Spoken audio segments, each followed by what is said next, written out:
Welcome back to the channel, and today we'll be finally revisiting Halloween 6, The Curse of Michael Myers. The original title was Halloween 666. To me, Halloween 6, The Curse of Michael Myers. I will be revisiting the theatrical cut, by the way. So, I love Halloween 6. To me, this is really a forgotten gem. This is one of the best Halloween films in the entire franchise. You know, this to me is one of the greatest Halloween films. It is. I put it up there with the first Halloween, with Halloween 4, with Halloween 2018. you know, man, Halloween 6 just has so much awesome stuff in it. I do think they could have did away with the whole Men in Black trench coats. To me, they should have left the Thorn thing alone. What I would have did is took out, oh, Michael hears voices. Oh, he's being controlled. You know, I would have took that out. I would have took out the cult and all that. Took out the ruins, etc. I would have took all that. I would have took all that out the script, and really go back to kind of the first Halloween, if you will. There was a mystery there. So as the film goes on, you know that Michael has this thorn tattooed on his hand. Well, not on his hand, on his wrist. You know that's there, but you would never get an explanation to why it's there, or anything. It would be left as a mystery. That's what I would have did, because I think that to me that would be a little bit, a little bit more cooler, to add more mystery to Michael. Why not? You really didn't need to explain, oh, the thorns because of the ruins, because of that cult over there. Oh, Michael's contained by ancient evil. Come on now. But Halloween 6, I really wish they let it Danielle Harris be in the role. For some reason, they had to recast Danielle Harris, which I would get into in a minute. They recasted Danielle for some reason. Jamie's character gets killed off like that for some odd reason. I think Jamie and Tommy should have been the focus of this film, in my opinion. And two, fun fact, Danielle Harris, she really wanted to be in this role. She even did stuff to try to even be in the role. She wanted this role so bad. She wanted to be in Halloween 6. She loves this franchise. I don't think Danielle gets the appreciation she deserves, because she's a huge Halloween fan. She loves this franchise. She wanted to be in Halloween 6. She wanted a reasonable amount of money, but Dimension Films had to be stubborn, and they didn't want to give her the money that she requested. I think it went something like that. If I remember it correctly, maybe it was something about money and Dimension Films being stubborn, or Dimension Films just didn't want her. I don't remember what it was exactly, but I don't remember exactly. But don't hate on me if I got that story wrong. But I do know for a fact that Danielle wanted really bad to be in this. That's saying that only a few people know about that she really wanted to be in Halloween 6. But yeah, like I said, you open up Halloween 6 with Jamie Lloyd. Sadly, she gets killed off. And Halloween 6 is so beautiful, especially on Blu-ray. The cinematography, the camera angles, and it's lightning. There's like this big thunderstorm, and you got Michael Myers. I love Halloween 6. Like Michael's like in the shadows, and like the lightning hits him. You got this awesome booming soundtrack. Don't have to sneeze. You got this awesome soundtrack. It's just booming, and that chase between Jamie and Michael, and where the fog and the way it's shot, and Michael comes out of the little cellar doors. I guess you see the fog rising up at the beginning. Awesome stuff. And Halloween 6, the kills are awesome. The gore is awesome. George P. Wilbur, give him a round of applause. One of my favorite scenes of this whole film, one of my favorite scenes in the franchise, is when Michael picks his favorite knife. He picks up the biggest one. He goes into the surgeon room, and he just slashes every single body. in the surgeon's room, and I'm going, oh, that is dope, because he's like slashing every single body in that surgeon's room. He's going like, oh yeah, he's going ham on there. Love Halloween 6. And Michael was angry. Like, to me, you feel Michael's anger in this. To me, like, I felt Michael's anger. Like you know what I mean? Like, he was just rooting for him throughout the whole film, because you felt his anger. You know what I mean? I did anyway. I thought that was cool. That this one kind of had a color palette. You know, some people will agree with me. If you think of Halloween 6, you think of the color blue. If you think of the color blue, you think of Halloween 6. You know what I mean? So you know, a lot of people do agree with that, you know, that there is a color palette, and I think that really makes it stand out. There is a Strode family living in the Strode house, the Myers house, if you will. I find that a little ridiculous that the Strode family would be living in that house and they not knowing. I don't think, because, like, I don't know. To the house doesn't look exactly like the original house from the original film, but it's close enough. I give them credit. In Halloween 5, they didn't even try to recreate the house. In Halloween 6, they tried, especially with the outside and, like, the backyard. They tried to recreate the house. I do give them credit for that. You gotta give credit where it's due, you know? Paul Rudd. Talk about him for a second. Paul Rudd. I know I'm kind of all over the place with this revisiting review, but I just love Halloween 6. If you know, this is a film that will always get better. To me, it's like the first Halloween. It will always age like fine wine, in my opinion. But, anyways, Paul Rudd's character, Tommy Doyle. I don't mind Paul Rudd's acting. In some scenes, it could have been better, but I think this was his first role. If I'm not mistaken, cut the man some slack. You know what I mean? Like, yes, some of his scenes could have been better, but you kind of got to also point that at the writer as well. You know, you really can't put everything on a actor. You know what I mean? And I like Paul Rudd. You know, he got, I think, better as an actor. So, you know, he dipped his toes in this film, and now look at him. But, Halloween 6, I think the kills are awesome. And this is true. I hear no one talk about this score. No one talks about this score. And I love the Halloween 6 score. Everyone talk. Yes, I love the original Halloween score, but that's what everyone talks about, is the original Halloween score. No one talks about the Halloween 6 score. And they even use parts of the original Halloween score in this.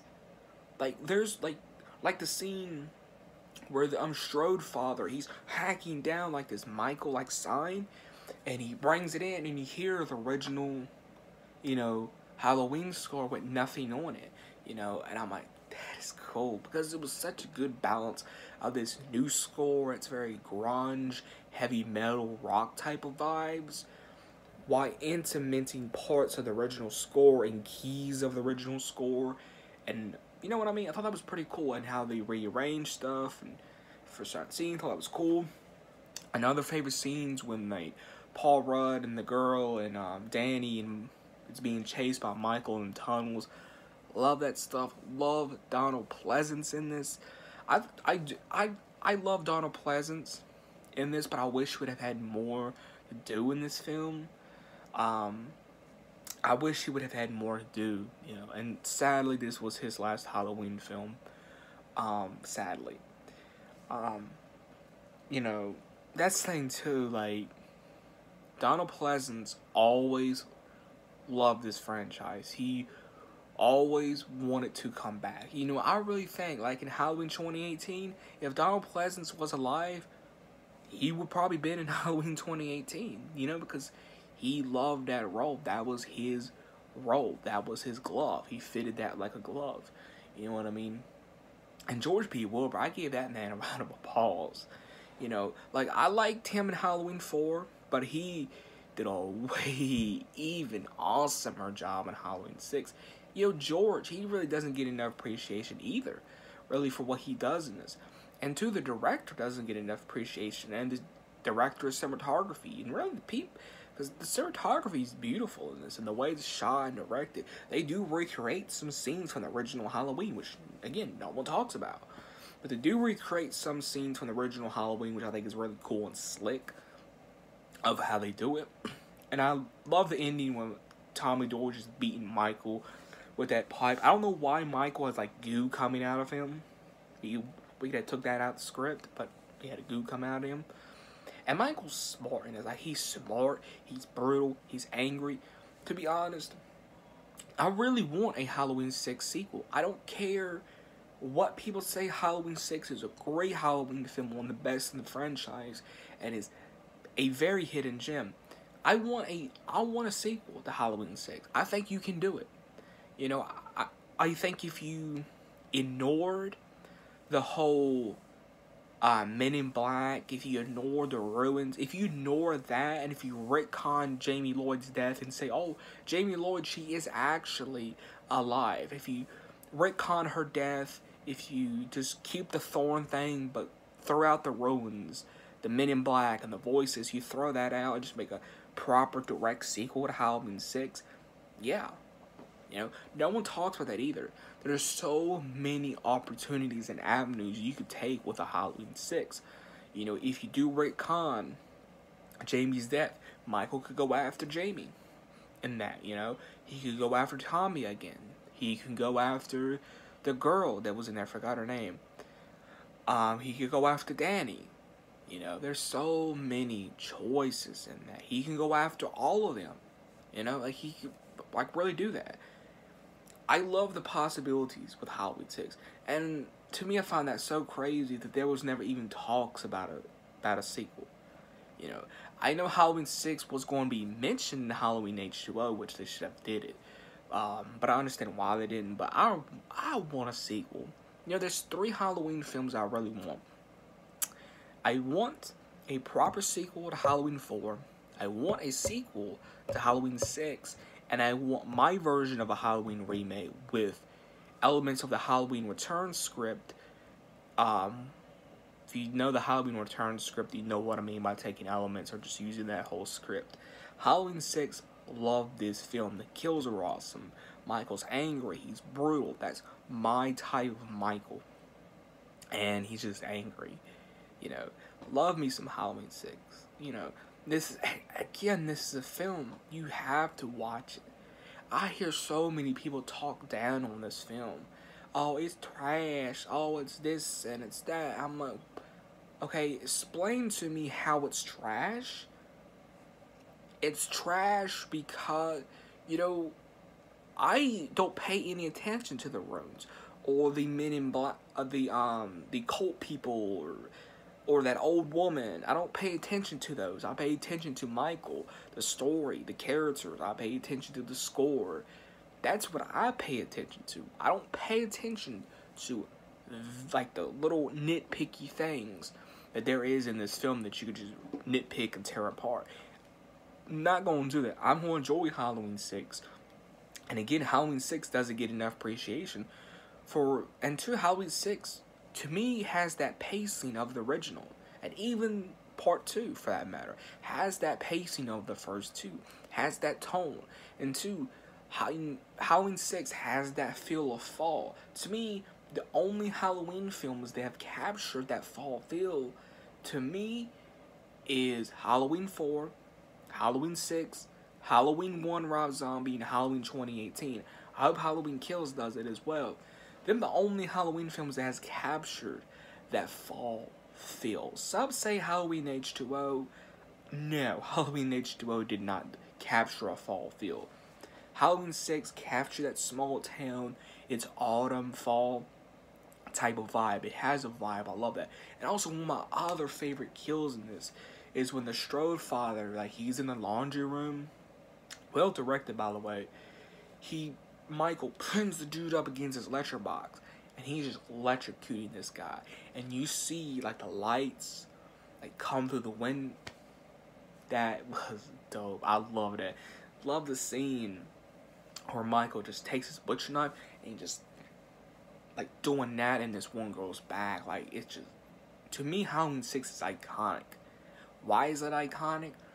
Because of Michael. It's iconic because of the score, because of the characters. And again, no one talks about Dr. Loomis in this. And it really makes me kind of mad that people sweep this under the rug. Like, oh, Halloween 6. You know what I mean? Like, I hate when people sweep this under the rug because it's such an awesome film. Oh, another thing I love about Halloween 6, the mask. The mask is one of my favorite masks. If I had to pick 2 favorite masks, it's going to be Halloween 6. It's going to be Halloween 2018. If I had to pick 2, it would be those 2. Halloween 6 almost has this, like, off-white, kind of washed with light flesh tones. And perfect. You know, it looks like the original mask. It recreate, to me, it recaptures the magic and the feel of the first mask. And 2, they even kept him in the shadows a lot like the original. I love the scenes where, like, Michael's, like, in the lightning and then, like, the lightning strikes. To me, Halloween 6 is the most creative in the way it's directed and the way it's, directed. To me, not a lot of people look at that, in a slasher film, is the way it's directed, To me, Halloween 6, I will always give this film a 10 out of 10. You say, well, you're crazy. Well, if I'm crazy, what is your opinion on the film? Because I love Halloween 6. I will always defend this film because it's one of the greatest Halloween films in my opinion. And I will stand by that because to me, it has some of the best gore, the best kills. Michael's really good in this. The mask is good. Love the way it's shot. Love the tone. Love the color palette they choose, which was very unique and stood out. To me, Halloween 6 is really good. It's really good of a film. And if you're one of those people that are watching this and you just sweep Halloween 6 under the rug, please give Halloween 6 another watch for me. Because Halloween 6 deserves another go. Because Halloween 6, perfect Halloween film. Perfect Halloween film. Is it that perfect? No, because again, you do have Michael hearing voices and etc. Again, you have to look past that. You really have to look past that. I'm hoping more people come around to Halloween 6. People are starting to slowly, but not fully. I really want people to come around to this film. But anyway, that is the revisiting of Halloween 6, The Curse of Michael. And if you did enjoy the video, why not smack that like button? If you are new, please subscribe. And as the filming of this video, YouTube is unsubscribing people from my list. So if YouTube is unsubscribing people from your list, make sure you're still subscribed to me. I would really appreciate that. As of this video's going up, YouTube may already fix that, but probably not. But anyway, if you did enjoy the video, smack that like button. Please let me know how you feel about Halloween 6. Halloween 6, to me, will always be top 3 or top 4. Halloween 6 will always be top 3, top 4. Or maybe number 1. Who knows in the next ranking. But catch everyone in the next video.